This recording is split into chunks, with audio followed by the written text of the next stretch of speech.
Farg'onada terrorizmni moliyalashtirishga qarshi kurashish milliy tizimi imkoniyatlaridan samarali foydalanish masalalariga bag'ishlangan o'quv seminari bo'lib o'tdi. Muxbirimiz shu haqida xabar beradi.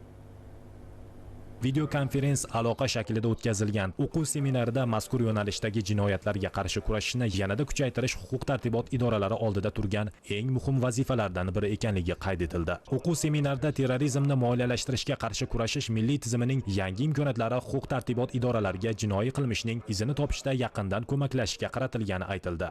Raqamli texnologiyalardan jinoyatchilar, xususan terroristlar samarali foydalanishga muvaffaq bo'layotgan bir paytda huquq-tartibot tizimi xodimlari ham bu usullarni amalda qo'llay bilishi hamda uni nazorat qilishga qodir bo'lishlari zarurligi qayd etildi. Bosh prokuratura huzuridagi iqtisodiy jinoyatlarga qarshi kurashish departamenti ma'ruzachilari Andijon, Namangan va Farg'ona viloyatlarida faoliyat olib boruvchi soha mutaxassislarini tizim imkoniyatlari bilan yaqindan tanishtirdilar. Trening qatnashchilari o'zlarini qiziqtirgan savollarga mutaxassislardan tegishli javoblar oldilar.